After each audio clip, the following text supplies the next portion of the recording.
Not too long ago, I shared the experience with Danielle of getting a caricature drawn of us. It's been a unexpected and weird inner journey these past few weeks since getting it done. And I want to share this with you because maybe you'll decide that it's something that you want to try for yourself. But I want to begin by just telling you the background story behind this. I've never got a caricature drawn of me because in my mind, a caricature was just a cartoonish exaggeration to make you look dumb. And I never had a desire to do it, but Danielle did. And when we were at a festival a few weeks ago downtown, there was a person drawing a caricature, $10 per person, and she wanted it, so I thought, why not? And the whole time we're sitting there, it might have been like 15 minutes of just sitting there and kind of holding yourself in a certain pose.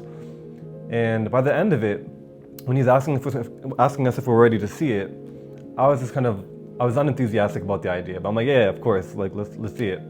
So he flipped it around, and the first experience I had was almost like dismissal.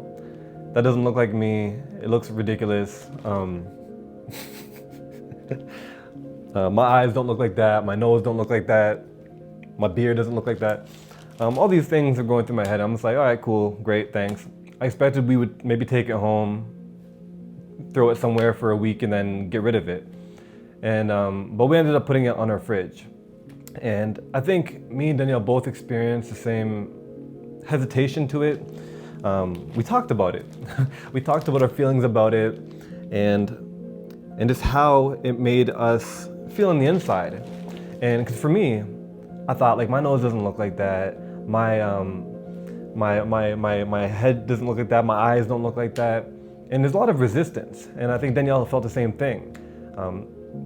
She's saying like, oh, my lips don't look like that. But then we realized it really is a reflection of ourselves. Because when we're smiling, we see certain things that we didn't think that we'd see. Danielle made a mention that her lips look thinner than it really is. But then we realized like when she smiles, the lips look thinner. Her cheekbones look more like higher, and they appear to protrude more. Her eyes that are naturally like big and bright look smaller because when you're smiling, your eyes kind of squint a little bit. And for me, I realized, I thought I don't have my nose is straight. I don't have a bump in my nose, and this makes it appear as if I have a bump in my nose. And what I realized is, no, they're seeing what they see and then they're drawing it. Caricatures, like reasonable caricature drawers that aren't doing extremes, they're just kind of doing a reflection of you.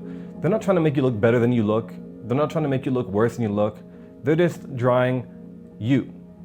And it's really a unique skill because in my experience over the weeks, we had it up on the fridge. I'd walk into the kitchen and I kind of like glance at it like this thing, and then go on about my way. Maybe I'm coming in from the balcony, about to get some water, and I walk by and I kind of glance at it and I notice myself stop and just kind of look at it. And I'm wondering what I'm thinking. I'm a little bit uncomfortable, but I mean, it's clearly me. And just over the weeks, I started developing a fondness for it. And all the hesitation and resistance and discomfort that I was experiencing started fading away as I started accepting that this is a reflection of me. It's an unbiased reflection of who I am. And there's my self-acceptance developed. Because throughout my life, I've been a little insecure about my nose and just like being bald and and you grow through these experiences. And I think the caricature really drew out of me what little bit of insecurity I had left, and almost forced me to literally look myself in the eye through the drawing and come to terms with just who I am. And so I would challenge you. My challenge for you is that when you get an opportunity, I challenge you to get a caricature done of yourself. And I challenge you to put it somewhere in your house that you know that you'll see it on a daily basis. And see what you think about it. And see what you notice about yourself. And kind of just consider, how did you feel about it when you first saw it? And as the weeks go by, notice the shift in the way you interact with the image when you walk by it. And if you're anything like me, you're gonna notice that things change. Your discomforts start to dissolve. And if you're like me, by the end of it, you'll kind of like it. I don't want to get rid of it anymore. When I first got it, I expected I would not want to keep it around. And then now, like, I'm considering framing it and putting it on the wall. We actually talked about, me and Danielle, that next time we get an opportunity, we want to get another caricature done from a different artist. And maybe do it 3 or 4 times and just see the differences, the different perspectives that the artists have of us and how they draw that out. And maybe it's be something that we do, kind of a tradition, and when we get an opportunity to get a caricature done, we take it.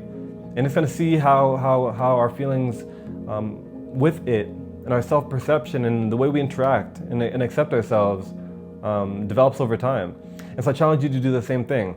I think it'd be a fun experiment. The worst case scenario is you spend 10 or 20 bucks, you don't like it, you throw it out and you never think about it again. But the best case scenario is you get it done, you put it up, you feel yourself squirming every time you look at it, and over the weeks, you begin to transform your self-acceptance and your self-perception, and maybe some deeply held insecurities that you once had come out, and you can address them and allow that to get dissolved away in order to have a better relationship with yourself. Either way, there's not a lot of risk, and it's an interesting and novel experience at the very least.